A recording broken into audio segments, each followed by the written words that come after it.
Il vous témoigne son respect. Bah, il faut qu'ils se calment avec le respect. Pas qu'ils oublient qu'à chaque fois, je reste comme un pauvre. C'est la tradition, sire. Ce serait de mauvais ton de refuser. Il a quel âge déjà, le chef de la Grande Marée? Ah, je sais plus. 83, 84. Oui, voilà, c'est ça.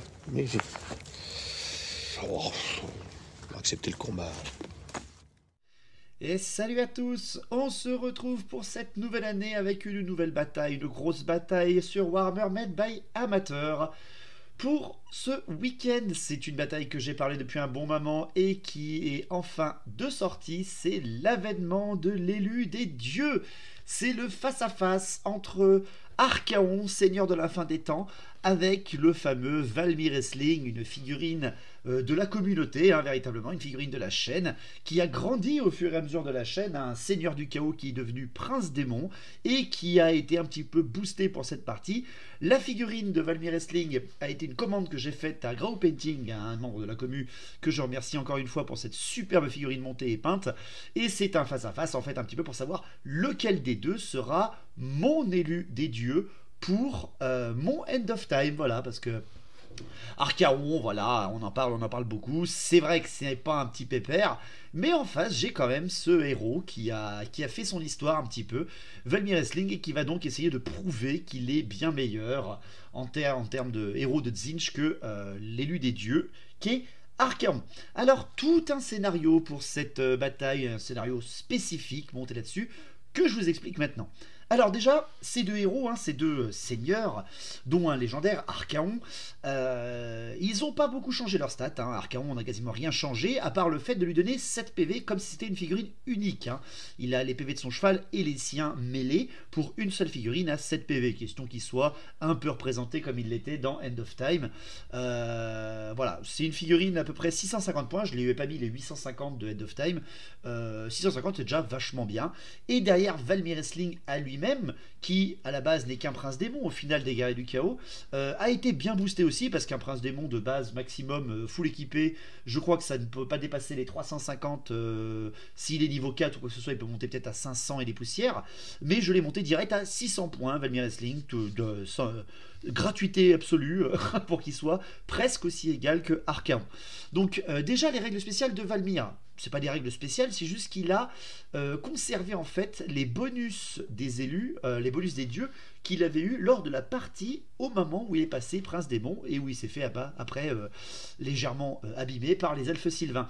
Donc il a eu le plus 1 en attaque et plus 1 en endurance qu'il avait eu dans cette bataille. Pour le reste, c'est un prince démon de Tzeentch, niveau 2 de magie. Il a le vol, il relance les sauvegardes invulnérables qui font 1, il a une invulnérable qui est repassé à 4+, parce que de base, des princes démons ont 5+, et avec Tzeentch, il passe à 4+. Et je lui ai pas compté le fait qu'il, quand il était seigneur du chaos, où il avait une sauvegarde vulnérable de 3+, et où il relançait les 1, c'était complètement cheaté. Donc on a mis ça au moins au point. Il a une armure de 1+, et le niveau 2 avec la marque de Tzeentch. En équipement, il a la lame tueuse de héros, l'épée tueuse de héros. Il a le haume aux yeux innombrables qui lui donne le frappe toujours en premier. Et la stupidité, et il a le 3e œil de Tzeentch qui lui permet justement de relancer sa sauvegarde invulnérable qui donne 1. Il vaut 600 points, donc il est assez costaud. Il a donc son plus 1 en attaque avec 6 d'attaque et son plus 1 en endurance avec 6 d'endurance. Pour le reste, c'est un prince démon classico. Donc le scénario de l'avènement de l'élu des dieux. Les règles spéciales déjà. Les généraux, en fait, ils s'affrontent au sommet du temple des crânes. C'est un nouveau décor. C'est quelque chose que j'ai acheté un petit peu pour l'occasion. Ils sont déclarés comme indémoralisables. Ils ont un commandement qui fonctionne sur toute la table. Et surtout, ils sont bloqués sur l'autel, sur le temple des crânes. Personne ne peut les attaquer à la magie ou au tir. Et ils sont en duel. C'est-à-dire que directement, vous n'attendez pas à les voir sur la table. Ils vont s'affronter l'un face à l'autre.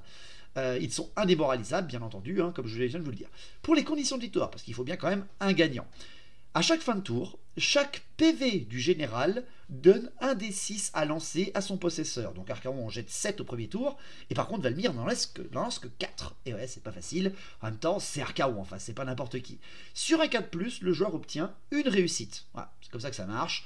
Il faut avoir le plus de réussite possible. Ça ressemble un petit peu à l'île 200 pour ceux qui ont déjà vu. De plus, pour chaque régiment qui sont à 3 pas du temple des crânes, donc qui s'approche du temple des crânes, le joueur qui contrôle ce régiment gagne un des 6 en plus, qui donne une réussite sur 5+ seulement. Mais par contre, le régiment qui s'est avancé prend un des 6 touches force 4 sans sauvegarde d'armure dans la tronche en retour.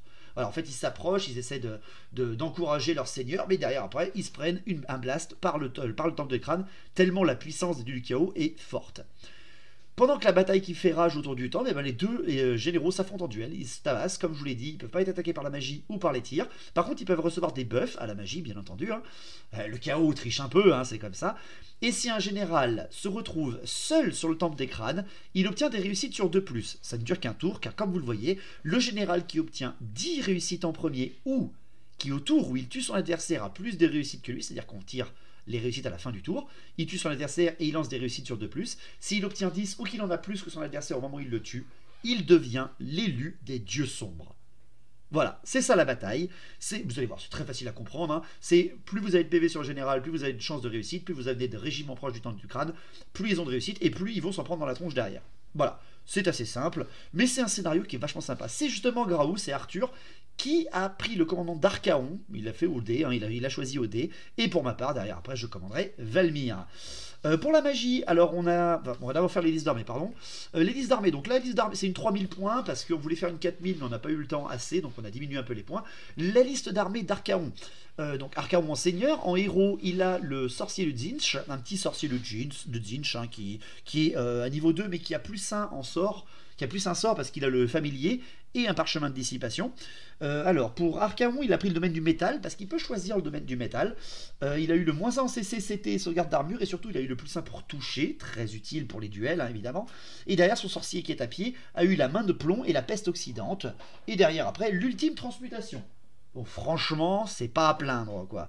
La suite de son armée, c'était 19 guerriers du chaos de Tzeentch avec étendard musicien et chef avec bouclier, 2 chars de Nurgle, en unité spéciale 25 élus de Slaanesh avec bouclier, donc bien bourrin les gars. Hein. D'ailleurs, les élus ont eu le bonus de +1 en force, tout de suite, c'est parfait.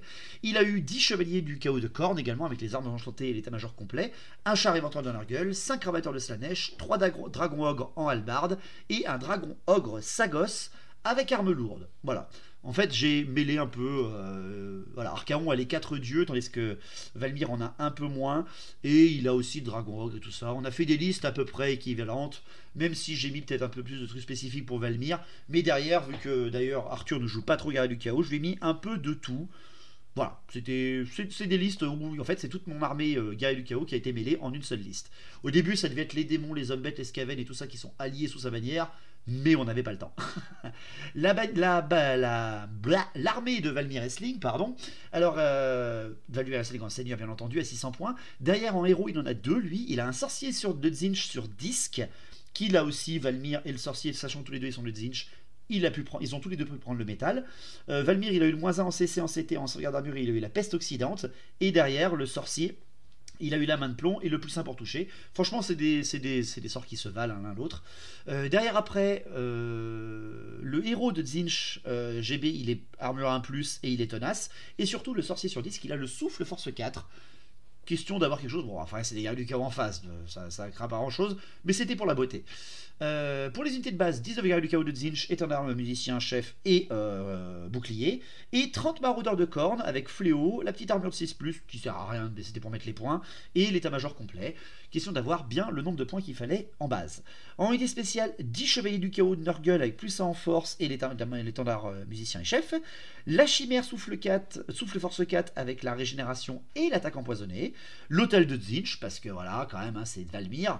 Et pour finir, en unité rare, 3 massacreurs de Khorne avec les armes enchantées et le musicien et l'étendard. Et un canon apocalypse. Voilà, ça c'était pour les listes d'armées, etc. Pour ce qui est de la table, donc comme vous le voyez en plein centre, le temple des crânes, hein, qui est bien là pour être l'objectif et qui est quand même une belle figurine, hein, une belle création. En plus, elle est super bien peinte, donc je remercie celui qui me l'a filé. Et derrière, le déploiement. Alors, le déploiement d'Archaon et son armée, bien entendu. Il a mis ses dragons ogres et un char de Nurgle sur son flanc gauche. En plein centre, ses rabatteurs de Slaanesh. À leur gauche, les guerriers du chaos avec son petit sorcier et un char de Nurgle. Il a mis à côté de ses rabatteurs à droite le char éventreur, les élus, le dragon Sagos et encore ses chevaliers de Khorne sur son flanc droit. Donc ça fait quand même un sacré flanc droit là qui fait un peu peur. De mon côté, j'ai mis mes massacreurs, mes chevaliers de Nurgle, mon hôtel et ma chimère à mon flanc gauche. Mon flanc droit est tenu par mon mage sur disque, mes maraudeurs de cornes et mes guerriers avec GB et Marc de Zinch. Et tout au milieu, mon canon Apocalypse. Espérons que ça se passe comme je le veux avec ce petit truc. On va voir comment ça va se tourner. Le premier tour a été pour Archaon, qui n'a d'ailleurs pas fait d'avant-garde. Voilà, Arthur n'a pas voulu faire d'avant-garde. Et on en est là donc pour cette bataille de l'avènement de l'élu des dieux. Espérons que ça se passe bien. Voyons qui de Valmir ou d'Archaon est le plus fort. Le premier tour pour l'armée d'Archaon, comme je l'ai dit, pas d'avant-garde, donc directement les mouvements. Le flanc gauche, il avance à peu près de 7 pas, il essaie d'être plutôt posé, il met ses dragons ogres et son char côte à côte, ses guerriers du chaos et son autre char va pareil. Il avance pas ses rabatteurs, il les laisse où ils sont. Il met son char éventreur, ses élus et son sagos un petit peu tournés vers tous les lourds de mon côté, et ses chevaliers de cornes sont en place, prêts à venir charger au moment où il le faudra. À la magie, il fait 4 et 3, il fait une ultime transmutation directe, tentée sur mes maraudeurs du chaos. Son sort passe et moi je le laisse passer, c'est des maraudeurs du chaos. Ils sont là pour crever, littéralement. Plus je suis un Zinch, Korn, j'en ai rien à faire. Et encore, je vous parle même pas de Nurgle. Il me tue 9 mecs, mais il résiste après leur test de stupidité, vu qu'il voit de l'or un peu partout. Mais c'est quand même pas mal, 9 sur 30, 5+, c'est pas si mal que ça. D'ailleurs, après, il tente la peste oxydante sur les guerriers du chaos de Zinch. Il la passe, mais là par contre je réussis à la dissiper. En tir, rien ne se passe, et en corps à corps, tout de suite on y va, le corps à corps, le face à face de Valmir contre Archaon. J'ai la frappe toujours en premier, ça fait quand même très très mal. Je relance mes jets pour toucher loupé derrière. Je frappe fort, assez bien quand même, avec l'épée tueuse de héros. Mais c'est l'invulnérable de Archaon qui le protège quand même vachement bien. Je n'enlève qu'un seul PV Archaon, et par contre Archaon derrière n'arrive pas à passer, lui, mon endurance, etc. Parce que finalement, Archaon, il n'a pas une force aussi énorme que ça. Tous les deux, je crois qu'on s'annule l'armure ou un truc comme ça, tellement on frappe fort ou avec les bonus de nos armes. Ce qui fait qu'il n'y a que nos invulnérables qui comptent. Mais bon, je n'enlève qu'un seul PV Archaon, c'est toujours ça de prix parce que Archaon a bien plus de PV que moi. Pour le tour 1 de Valmir Essling, aucune charge, voilà, je suis pas fou, je replace mon armée. Pour ce qui est de mes mouvements, je fais un entonnoir avec mes massacreurs, mes chevaliers de Nurgle, mon hôtel. J'avance plus mes chevaliers de Nurgle et mon hôtel parce que c'est des tankers purs. Les mecs ils sont armurés pas possible, ou alors mon hôtel a une énorme invulnérable. C'est toujours ça de prix. Je mets ma chimère un peu derrière parce que j'ai une petite idée avec le char éventreur que ce soit.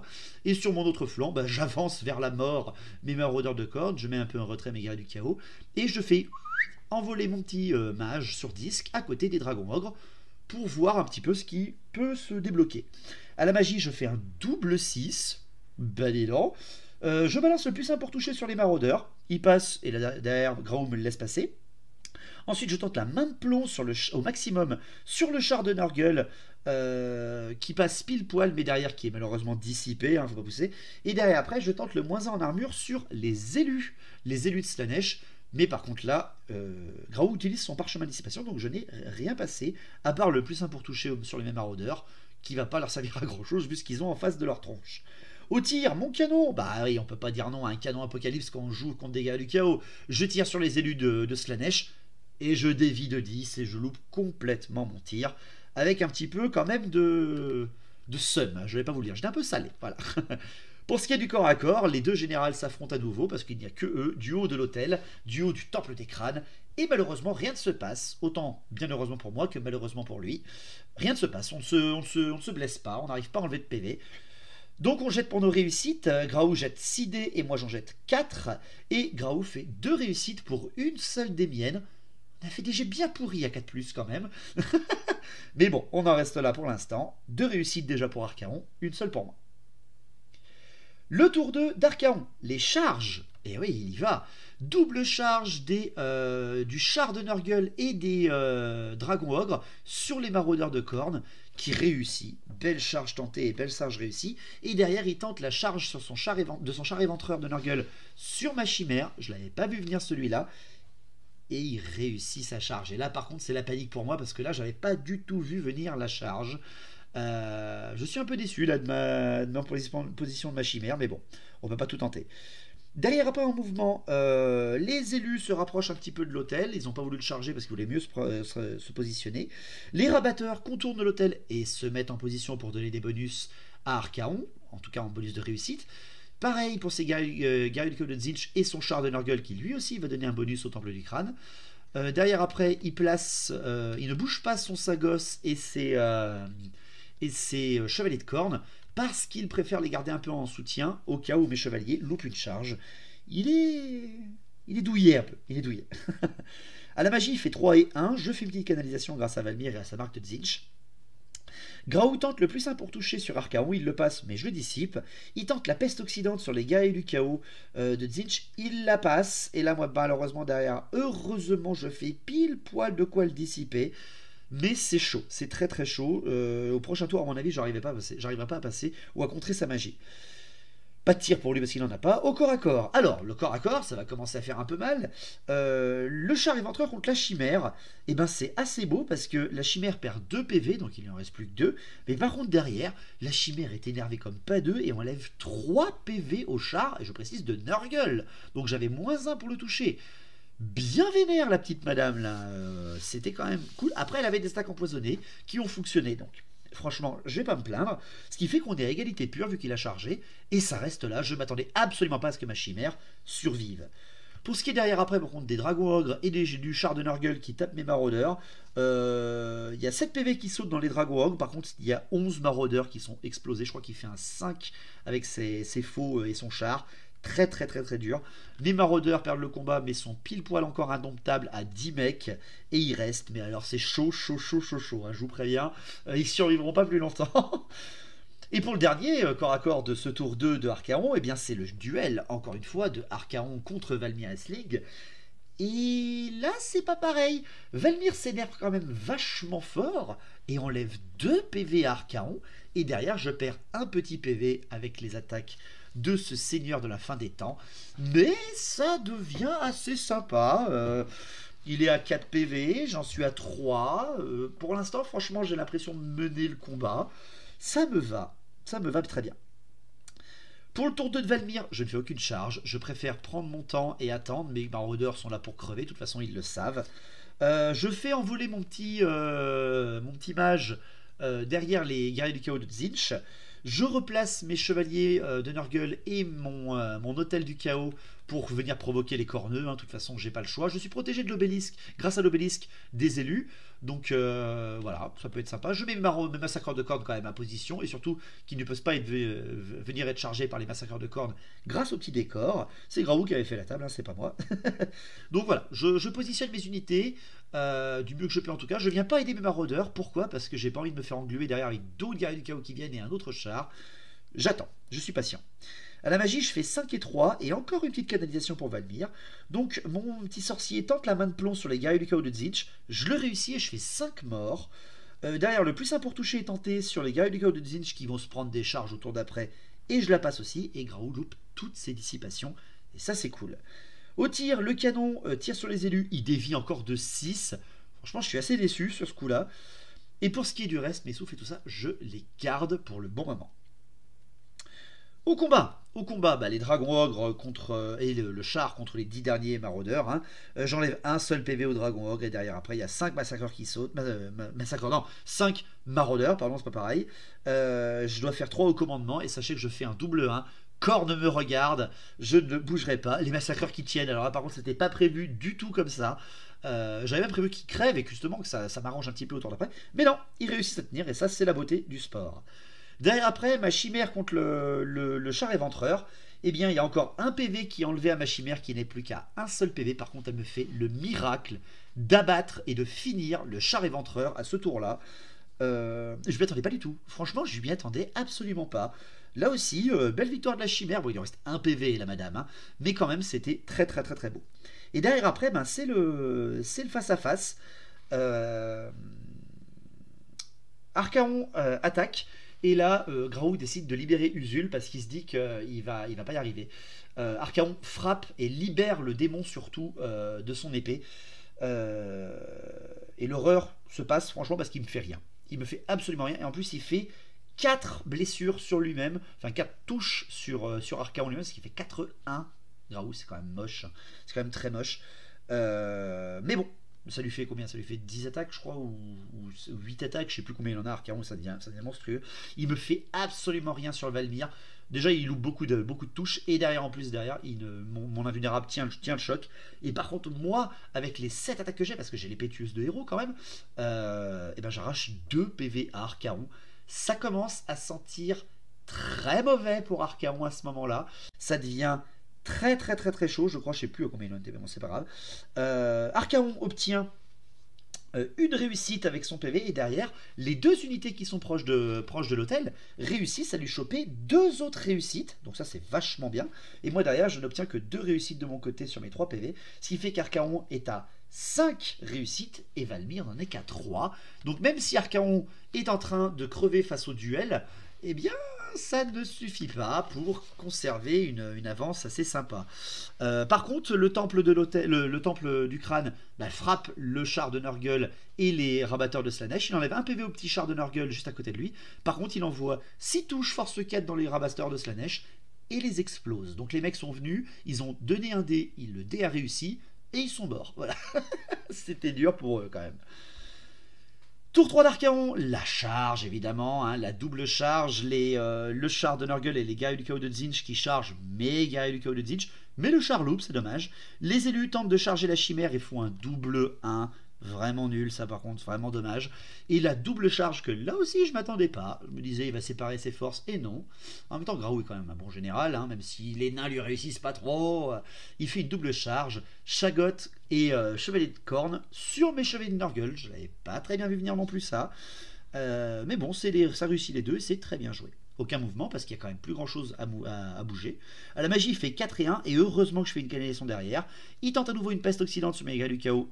Je la dissipe, et il tente le plus 1 pour toucher sur Archaon, et là je peux plus rien faire, et là Archaon a plus 1 pour toucher. Et c'est moins cool ça, c'est quand même beaucoup moins cool. Au corps à corps, le char et le dernier dragon ogre contre les maraudeurs de corps, les maraudeurs sont tous morts, hein, il fait une reformation gratuite, ça c'est plutôt logique. Le char de Nurgle qui est tout seul face au guerrier du chaos de Tzeentch, il me tue quand même 5 guerriers du chaos avec les touches d'impact et tout ça, et moi je lui enlève que 1 PV alors que ma GB frappe, hein. C'est vraiment moche. Heureusement je reste sans problème, je suis tenace. Les chevaliers de corne et le chagot contre mes chevaliers de Nurgle, eh ben c'est très étrange, mais ça fait quand même très très mal. Les chevaliers de corne n'enlèvent qu'un seul chevalier de Nurgle, ça c'est plutôt logique. Par contre après le chagot il s'énerve et il en explose 2 tout seul le gars. Et moi derrière je frappe tout ce que je peux et je fais rien aux chevaliers de corne. Et ça c'est pas cool, par contre ça c'est vraiment pas cool. Je perds le combat, je m'enfuis complètement, je fais une fuite de 11 pas heureusement pour moi. Les cornes me poursuivent et ne font que 9, ça m'arrange. Et le chagot lui entre en contact avec l'hôtel du chaos de Tzeentch, et c'est plutôt ce que je voulais ça. Donc c'est une mauvaise surprise quand même, les chevaliers de Nurgle qui n'ont pas tenu comme d'habitude, mais bon, c'est assez logique quand même, ils sont pris une sacrée charge dans la tronche. Le tour 3 de Valmir. Bah alors là je peux pas dire non, hein, les massacreurs de cornes, ils voient de flanc le chagot, évidemment que j'y vais, hein, là je peux pas dire non, je charge dedans. Et je me fais plaisir d'ailleurs. Pour ce qui est de mes mouvements, parce que je peux rien faire d'autre en termes de charge, je rallie mes chevaliers de Nurgle et j'envoie mes 2 volants avec le saut, vous l'avez bien compris, la chimère et le sorcier vers les élus de Slaanesh. Tandis que mes guerriers du chaos vont essayer de tenir face aux 4 régiments qui arrivent face à eux sur mon flanc droit. À la magie, je fais encore 6 et 2, j'ai eu beaucoup de vents de magie. J'ai en plus eu une canalisation pour Valmir et une pour Archaon, parce qu'il faut bien qu'il fasse un peu son boulot. Je tente la main de plomb sur les élus au maximum, je la réussis et la Graou me la dissipe. Et je tente le moins 1 d'armure sur les élus, parce que je leur fais un petit souffle après, et je le passe. Et derrière, heureusement pour moi, Graou n'arrive pas à le dissiper. Pour ce qui est des tirs, eh ben, je libère les feux, bien entendu. Hein. La chimère crache sur les élus, elle en touche 15 touches à force 4, à blesser sur 4+, hein, je vous précise bien. Eh bien, sachez que je ne fais que dalle. Absolument que dalle. Monstrueux, c'est nul. Nul. Je fais que 3 blessures qui sont sauvegardées. C'est immonde, je me foire complètement. Et derrière, le sorcier crache sur les élus, il en touche lui aussi 15, vu qu'il n'y a eu aucun mort chez les élus, et j'en tue 7. Waouh. Alors là, par contre, c'était très moche. Non, elle a un peu toussé, elle devait être malade à cause de Nurgle qu'elle a affronté juste avant, la chimère. on peut pas tout avoir. Le canon, eh ben, c'est quoi? Je décide de tirer là aussi sur les élus. Je dévie de 4 et j'en tue qu'un seul. Franchement, le canon d'Apocalypse qui ne fait que blesser ou dévier. J'étais un peu déçu quand même. Là pour le tour 3, 2 et 1. Mais bon, les tirs sont passés, passons encore à corps, on est quand même guerrier du chaos, c'est bien mieux quand on se bat. Le char de Nurgle contre les guerriers du chaos, il me tue un guerrier du chaos, et moi par contre après, bah là je m'énerve enfin, et je détruis le char, ce qui fait que je me replace pour reprendre tout ce qui va m'arriver dans la tronche juste après. Pour ce qui est du Shaggot et des massacreurs de cornes plus mon hôtel, eh ben, j'enlève 2 PV au Shaggot, je loupe absolument tout, avec mes Juggernaut, avec les massacreurs. Hein. C'est les Juggernaut qui enlèvent les 2 PV sur le Shaggot. C'est nul, absolument nul.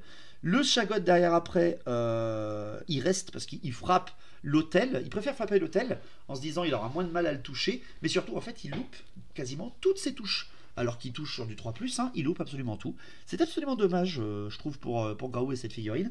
Mais bon, 2 PV enlevés, il reste au combat parce que commandement élevé... Non, franchement, c'est sympa, hein. Même s'il perdait 3 le combat, ou 4, il est resté là, sans problème, le Shaggot.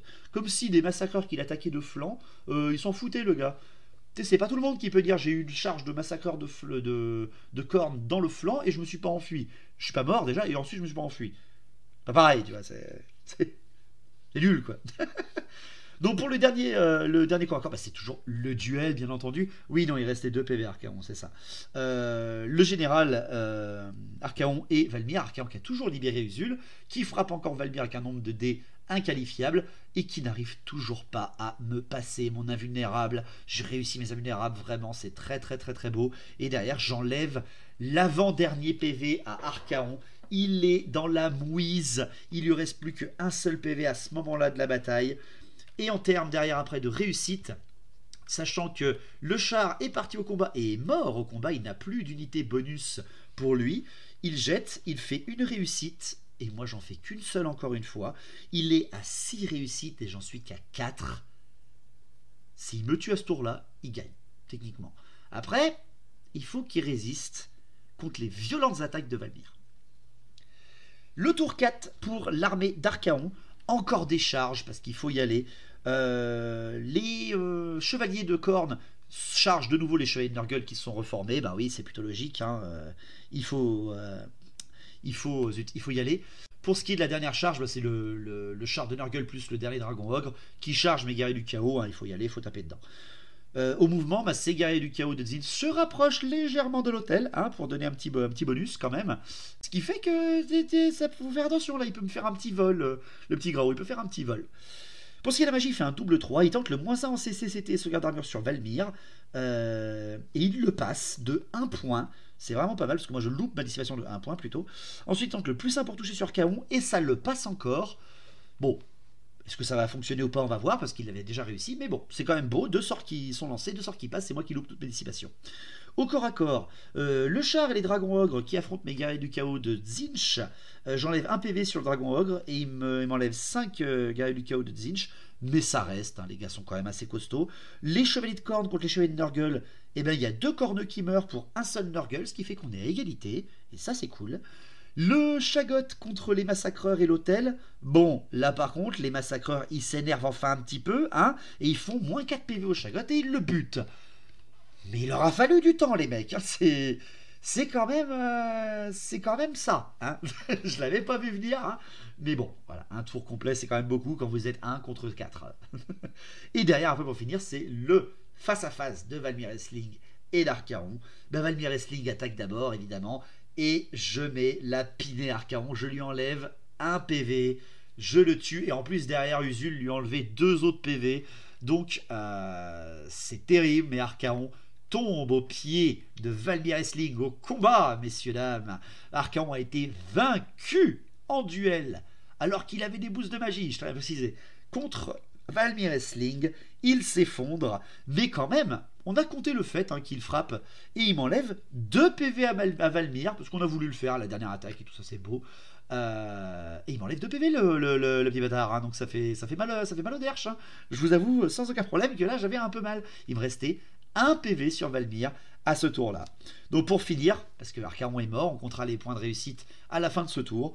Au tour 4 de Valmir, la charge des massacreurs, parce qu'ils sont reformés dans le dos des corneux. L'hôtel du chaos de Tzeentch, après en mouvement, qui vient faire un grand mouvement. C'est une figurine unique qui peut se reformer. Même s'il ne pouvait pas, on s'en foutait, c'était le dernier tour. À côté de l'hôtel, mes 2 volants viennent aussi à côté de l'hôtel pour là aussi, moi, apporter des bonus de relance, de réussite à Valmir. Et derrière, après, je peux rien faire d'autre. À la magie, je fais un 6 et 2. Je tente la main de plomb au maximum sur les élus. Je fais 7 touchés et seulement 3 élus morts. C'est l'horreur. 7 touchés, 7 touches, pardon. Je tente ensuite la peste oxydante sur les corneux, je crois, sur les chevaliers de cornes. Et je la passe. Pour ce qui est des tirs, les canons tirent sur les guerriers du chaos de Tzeentch et ils dévient de 10 le canon Apocalypse qui n'a servi à rien à cette bataille. Et pour finir, les corps à corps. Les chevaliers, le char pardon, et les dragons, le dragon ogre contre mes guerriers du chaos, et ben le dragon ogre final meurt, je perds 2 guerriers du chaos et encore 1 PV sur le char. Le char là par contre, il décide quand même de s'enfuir, il s'enfuit de 8 et je n'arrive pas je crois à le poursuivre, ouais, je fais que 5. Donc mon flanc droit finalement, mes derniers guerriers du chaos ont tenu alors qu'ils étaient en infériorité numérique complète. Pour ce qui est des chevaliers de corne et des chevaliers de Nurgle, mais où il y a aussi les massacreurs de cornes qui arrivent dans le dos. Il y a 2 corneux qui sautent, et c'est tout, seulement 2 corneux. Hein. Mais bon, les corneux font 3 au commandement, et sachez qu'il reste. Corne veut la mort de tous, quel que soit le camp. Et pour ce qui est des réussites, Archaon, il est mort, mais il peut tenter encore une dernière réussite avec ses élus et ses guerriers du chaos de Tzeentch. Il tente 2 jets à 5+, pour augmenter un peu sa valeur de réussite avant que je jette mes dés. Malheureusement, il ne fait rien, Arthur, il fait aucun 5+, à ce moment-là, ce qui fait qu'il reste à 6 réussites. Et derrière après, Valmir tente avec ses 3 unités alliées, l'hôtel, la chimère et son sorcier sur disque. Je fais 2 réussites, ce qui nous ramène donc à 6 réussites l'un et l'autre. Et Valmir a plus que 1 PV, il jette un dé à 4 pardon. Et je gagne donc une réussite. Valmir Aisling est à 7 réussites au moment où Archaon est mort à 6 réussites. C'est une victoire de Valmir Aisling à 1 point près. Une bataille rocambolesque, franchement, on a adoré la faire. Prise de tête et tout ça, what the fuck, c'est guerrier du chaos. C'était très sympa. Donc, dans ma timeline End of Time, Archaon a été vaincu par un prince démon qui a fait parler de lui. Et c'est Valmir Aisling qui prendra la tête des armées du chaos. Il va recevoir 3 nouvelles marques, la marque de Khorne, la marque de Nurgle et la marque de Slaanesh. Ça va faire mal. Donc voilà, j'espère que ça vous a plu cette bataille, une belle bataille, des belles figurines, une belle table encore avec un nouveau décor, c'est toujours plaisant à regarder. Merci de suivre la chaîne et de partager la vidéo, c'est ça qui nous aide à nous faire connaître. N'oubliez surtout pas de la partager, c'est sympa. N'oubliez pas de rejoindre le Discord aussi si vous ne l'avez toujours pas fait, il y a une bonne ambiance et on rigole bien. Toujours les lives les vendredis soirs. Et surtout n'oubliez pas, longue battle au vrai battle. Portez-vous bien et à la semaine prochaine pour une nouvelle bataille. Ciao.